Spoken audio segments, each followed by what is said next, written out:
महिलांनो, तुमचेही वजन अचानक वाढते आहे, पाळी वेळेवर येत नाहीये किंवा चेहऱ्यावर पिंपल्स आणि नको असलेले केस येतायत, तर या लक्षणांकडे अजिबात दुर्लक्ष करू नका, कारण हा पीसीओडीचा त्रास असू शकतो. नमस्कार, मी डॉक्टर प्राजक्ता. आज आपण महिलांमधील सर्वात मोठी समस्या म्हणजेच पीसीओडीची लक्षणे, त्याची शास्त्रीय आणि आयुर्वेदिक कारणे आणि यावर अत्यंत सोपे घरगुती उपाय काय आहेत, हे अगदी सोप्या भाषेत समजून घेणार आहोत. सगळ्यात आधी समजून घेऊया की सायन्स किंवा वैद्यकीय भाषेत पीसीओडी म्हणजे नक्की काय.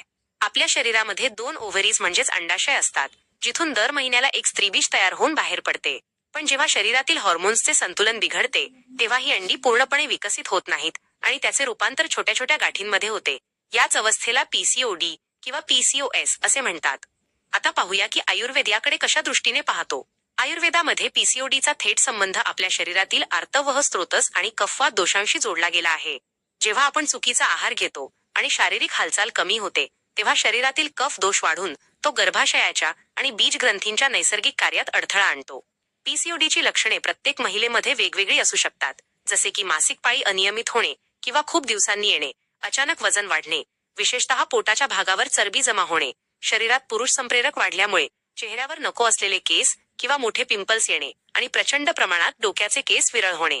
हा त्रास नियंत्रणात आणण्यासाठी आपण घरीच काही सोपे आयुर्वेदिक उपाय करू शकतो, ज्यामध्ये सर्वात पहिला उपाय म्हणजे दालचिनीचा चहा.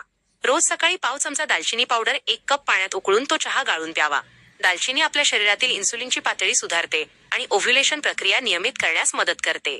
दुसरा अत्यंत प्रभावी उपाय म्हणजे सुपर सीड्स जसे की जवस, फ्लॅक्स सीड्स आणि चिया सीड्स. रोज 1 चमचा भाजलेली जवस पावडर किंवा भिजवलेले चिया सीड्स आहारात घेतल्यास शरीराला ओमेगा-3 फॅटी ऍसिड आणि भरपूर फायबर्स मिळतात. हे सुपर सीड्स शरीरातील अतिरिक्त हॉर्मोन्स बाहेर टाकून इस्ट्रोजेनचे संतुलन राखतात, ज्यामुळे वजनावर नियंत्रण राहते आणि अंड्यांची क्वालिटी सुधारते. तिसरा उपाय म्हणजे मेथीचे दाणे. 1 चमचा मेथी दाणे रात्री 1 ग्लास पाण्यात भिजत ठेवून सकाळी ते पाणी पिणे आणि मेथी दाणे चावून खाणे आरोग्यासाठी फायदेशीर ठरते. मेथी दाणे शरीरातील ग्लुकोज मेटाबॉलिझम सुधारतात, ज्यामुळे पीसीओडी मध्ये होणारी गोड खाण्याची इच्छा, शुगर क्रेविंग्स कमी होते. हे सर्व घरगुती उपाय जेव्हा तुम्ही नियमित करता, तेव्हा तुमच्या शरीरातील रक्ताभिसरण सुधारते, इन्सुलिन रेजिस्टन्स कमी होतो आणि अंडाशयाला ओव्हरीज त्यांचे कार्य सुरळीत करण्यासाठी आवश्यक पोषण मिळते, ज्यामुळे निसर्गतःच हॉर्मोन्स बॅलन्स होऊन पाळी नियमित येण्यास मदत होते. आहाराचा विचार केला तर पीसीओडी बरा करण्यासाठी तो 70% महत्वाची भूमिका बजावतो. म्हणूनच मैदा, पांढरी साखर, बेकरी प्रॉडक्ट्स आणि जास्त तळलेले पदार्थ पूर्णपणे बंद करावेत आणि त्याऐवजी आहारात नाचणी, ज्वारी, हिरव्या पालेभाज्या, ताजी फळे आणि ताकाचा समावेश करावा. यासोबतच आपली जीवनशैली सुधारणे आवश्यक आहे. पेल्विक भागातील रक्ताभिसरण वाढवण्यासाठी रोज किमान 30 ते 45 मिनिटे वेगाने चालण्याचा व्यायाम करावा आणि बद्धकोनासन किंवा भुजंगासन नक्की करावे. तसेच रात्री 10 ते सकाळचे 10 वाजून 30 मिनिटेच्या दरम्यान झोपण्याची सवय लावावी, कारण शांत झोप हॉर्मोन संतुलित करण्यासाठी सर्वात महत्वाची आहे. एक महत्वाची टीप म्हणजे हे सर्व घरगुती उपाय आणि आहारातील बदल प्राथमिक स्वरूपाच्या पीसीओडीसाठी अत्यंत प्रभावी आहेत. परंतु जर तुमचा त्रास खूप जुना असेल किंवा लक्षणे गंभीर असतील, तर जवळच्या आयुर्वेदिक डॉक्टरांचा प्रत्यक्ष सल्ला घेऊनच पुढील उपचार सुरू करावेत.